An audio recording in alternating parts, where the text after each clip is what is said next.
நான் பேசும் அனைத்தும் கற்பனையே, யார் மனதையும் புண்படுத்தும் நோக்கமல்ல, எந்த ஒரு தனிநபரையும் குறிப்பிட்டு சொல்வது அல்ல அப்படின்றத சொல்லிக்கிறேன். உங்க பேருமா? யாமினி. யாமினி 9 மாசத்துக்கு முன்னால எப்படி இருப்பா?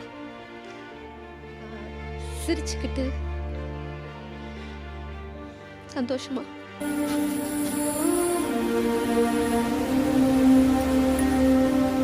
இப்போ நீங்க என்ன கேட்குறீங்க? இன்னொரு வாய்ப்பு கேட்குறீங்களா, இல்லை அடுத்து என்னன்னு யோசிக்கிறீங்களா? இன்னொரு வாய்ப்பு.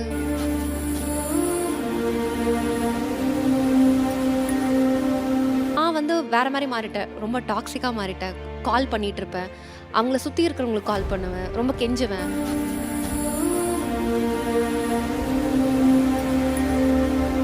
ரோட்டில் அழுதுட்டு போவேன், ரொம்ப நேரம் இங்கே தனியாக இருப்பேன். ஏன் இந்த இடத்துல தனியாக இருக்க பாப்பா, ஆட்டோவில் ஏறி போவேன். உங்க பேருமா? யாமினி. யாமினி 9 மாசத்துக்கு முன்னால எப்படி இருப்பா? சிரிச்சுக்கிட்டு சந்தோஷமா. இப்போ இந்த யாமினி கண்ணாடி போய் முன்னால போய் நிக்கிறப்ப அந்த யாமினி ஞாபகத்துக்கு வராளா இல்லையா?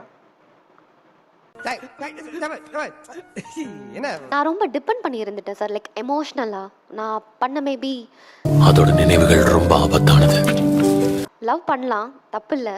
நம்ம டிபெண்ட் பண்ணுறது தான் முட்டாள்தனம்னு நான் இப்போ புரிஞ்சுக்கிட்டேன். நினைவுகள் நமக்கு சந்தோஷத்தை கொடுக்கும்னு நினைச்சுக்கிட்டு இருக்கோம், ஆனா அது உண்மை இல்லை. சில நினைவுகள் சுகத்தை தரும். ஒரு இடத்துக்கு வெளியில போனாலோ சாப்பிட போனாலோ அவங்க ஞாபகம் தான் வருது. நாம எதிர்காலத்தை நினைச்சு முன்னேறணுமே தவிர கடந்த கால நினைவுகளை நினைச்சு சோகத்துல இருக்கக்கூடாது. எனக்கு என்னன்னா, சரி பண்ணியிருக்கலாமே, சரி பண்ணலாமே, சரி பண்ணா நல்லா இருக்குமே. என்ன ரீசன், எதனால இது ஆச்சு? பேசிக்கா அவங்க வந்து இல்லை இந்த விஷயம் பண்ணா எனக்கு ரொம்ப ஹர்ட் ஆகும்னு சொன்னாங்க. நான் அந்த விஷயம் போய் பண்ணிட்டேன். அர்ஜுன், நான் எந்த தப்பும் பண்ணல. பேசாத. ஒருத்தவங்ககிட்ட பேச வேணான்னு சொன்னாங்க, நான் பேசிட்டேன். சூர்யா ஸ்கூல் டைம்ல இருந்தே எனக்கு தெரியும், நான் ஜஸ்ட் ஃப்ரெண்ட்லியா தான் இருந்தேன். லவ் பண்ணும்போது அதை அக்செப்ட் பண்ண தெரிஞ்ச எனக்கு, இல்லை அவங்க போயிட்டாங்க.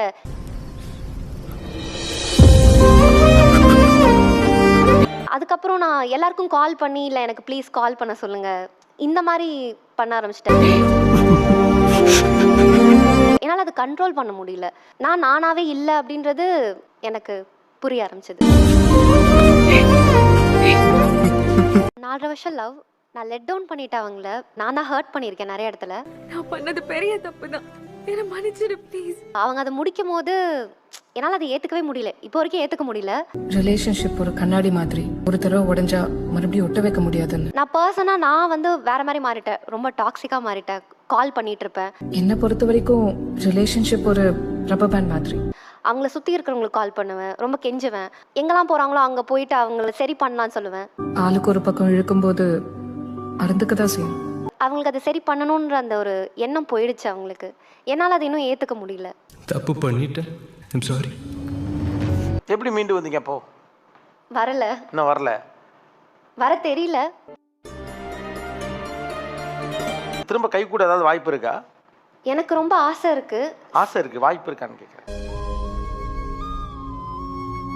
வாய்ப்பு இல்லைன்னு தான் நினைக்கிறேன். அப்போ என்ன ஆப்ஷன் இருக்கு நமக்கு? காலம் ஓடிடும், அப்புறம் ஐயோ போச்சே அம்மா போச்சேன்னா வராது. இதுலேருந்து வெளில தான் வந்து ஆகணும். எனக்கு அது வர தெரியல. எல்லா லவ் ஃபெயிலியர் பின்னாடி ஒரு லைஃப் இருக்கு போது, நல்ல லைஃப் இருக்கு. எனக்கு என்னன்னா, எனக்கு ஒரு சான்ஸ் கொடுத்தா நான் எல்லாத்தையும் சரி பண்ணிடுவேன் அப்படின்ற எனக்கு அந்த நம்பிக்கை எனக்கு இப்பவும் இருக்கு. கம்ப்ளீட்டாக நான் இழந்துட்டேன். அவங்க என்கிட்ட பேசினா இல்லை சரி பண்ணலாம், ஃபோர்ஸ் பண்ணுறேன்னு எனக்கே தெரியுது சார். ஃபோர்ஸ் பண்ணுறது தப்பு ஒருத்தவங்களை, அது எனக்கே தெரியுது. வெளியில வர முடியலையே, சரி பண்ணிருக்கலாமே இவ்வளோ வருஷம். வெளியில வரக்கூடாதுன்னு நினைக்கிறீங்க? இல்ல உங்ககிட்ட பேசணும். வெளியில வரக்கூடாதுன்னு நினைக்கிறீங்க, வர முடியாம இல்ல. ஒரு கட்டத்துக்கு மேல நமக்கு சோகம் பிடிச்சு போயிடும். எனக்கு அவங்கள ரொம்ப பிடிக்கும் சார், ரொம்ப நல்ல பையன். இப்போ நீங்க என்ன கேக்குறீங்க? உங்ககிட்ட பேசணும். இன்னொரு வாய்ப்பு கேக்குறீங்களா, இல்ல அடுத்து என்னன்னு யோசிக்கிறீங்களா? இன்னொரு வாய்ப்பு. ஆனா அப்படி ஒருத்தனை துன்புறுத்துறது சரியா? நீங்க பண்றது காதலா சித்திரவதையா?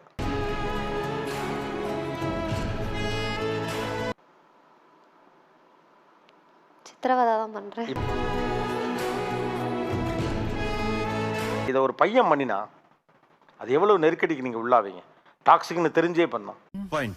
பாயிண்டா என்னப்பா பாயிண்ட்? ஏத்துக்க முடிஞ்சிருக்காதுதான் சார். ஏத்துக்க முடியல. இந்த டாக்ஸிக்ல ரொம்ப பாதிக்கப்படுறது யார் தெரியுமா?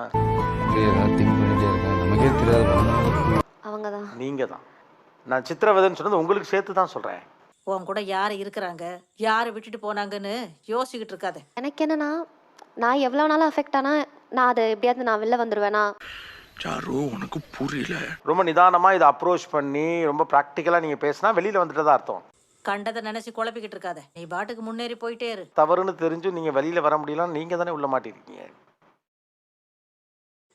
நீ தலை நிமிர்ந்து நிற்கும் போது போனவங்களாம் நிச்சயம் திரும்பி வருவாங்க. நான் ஓப்பனா சொல்றேன், ஹர்ட் ஆக வேண்டாம். இப்போ உங்கள்ட்ட இருக்கிறது காதல் இல்லை, இது காதல் இல்லை, இது சித்திரவதை.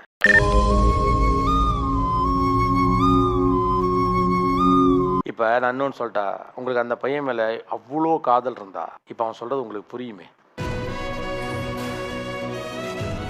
நான் அந்த மெமரிஸ்லயே இருக்கேன் சார். நேற்று வரைக்கும் கால் பண்ணிட்டு தான் இருந்தேன். நான் வெயிட் பண்ண ரெடியா இருக்கேன் சார். அவங்களுக்காக நான் வெயிட் பண்ண ரெடியா இருக்கேன். ஏன்னா நீங்க ஒரு ஸ்பேஸ் கொடுங்க, உங்களை பத்தி அவர் யோசிக்கட்டும். Let him think about you. புரிஞ்சதா? அவர் உங்களுக்கு சான்ஸ் தரும் நீங்க கேட்டுட்டு இருக்கீங்க. நான் என்ன சொன்னா, நீங்க அவருக்கு சான்ஸ் கொடுங்க. அந்த பையனுக்கும் உங்களோட இருந்த நாட்கள், நீங்கள் அன்பை பரிமாறிக்கொண்ட நாட்கள், ஒரு காலைல ஒரு சன்ரைஸ் பார்க்க போன ஒரு நாள், இப்படி பல விஷயம் அவனுக்கும் ஞாபகம் வரும் இல்லையா? 2 பேரும் தானே காதலிச்சிருக்கீங்க. இப்போ அவனுக்கு அந்த ஞாபகமே வர விடாம நீங்க என்ன பண்ணுவீங்களோங்கிற ஞாபகத்தை தான் வர வச்சுக்கிட்டு இருக்கீங்க. Give him space. Let him think that Yamini. This is over. அந்த பையன் இப்ப இருக்க யாமினி யோசிச்சுட்டே இருக்கான். அவன் உங்களை தீவிரமா காதலிச்சப்போ ஒரு யாமினி இருந்தால, நான் இப்ப சொல்றேன், I don't want to hate you. அந்த யாமினியின் ஞாபகங்கள் அவனுக்கு வர்றதுக்கு ஒரு ஸ்பேஸ் கொடுங்க. Give him space. இனிமே என்னானாலும் நான் உங்ககிட்ட வர மாட்டேன் அர்ஜுன். யாராவது ஒருத்தர் அனாமதேயமா சம்பந்தமே இல்லாத ஒருத்தர் நீ என் மகளை என் வீட்டுக்கு வான்னு எதிர்க்க உங்கள்கிட்ட சொல்லியிருக்காங்களே, என்னைக்காவது ஒரு சந்தர்ப்பத்தில் நினைச்சிருக்கீங்களா? இந்த மாதிரி ஒரு நிகழ்ச்சியில வந்திருக்கக்கூடிய எல்லா பெண்களும் அவர்களின் சொந்த பிள்ளைகளை விட்டு விட்டு என்ன தேர்வு செஞ்சு நீ நல்லா இருக்கணும்னு பிளஸ் பண்ணுவாங்கன்னு நினைச்சிருக்கீங்களா? உலகத்துல கொண்டாட நிறைய இருக்கு. அன்பு என்பது பெரிய வெளி, அதை வெறும் காதல்ல சுருக்காதீங்க.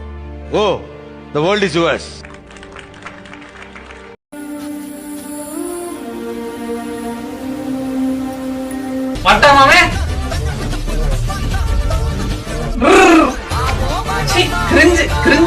சின்ன சேனலுக்கு எதா இருந்தாலும் அது கொஞ்சம் ஆதரவு கொடுங்க.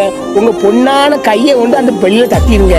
அவங்களுக்கு சப்ஸ்கிரைபர் 5-10 ஏறுனா அவங்க மனசு சந்தோஷப்படும். அவங்க வீடியோவும் பாருங்க.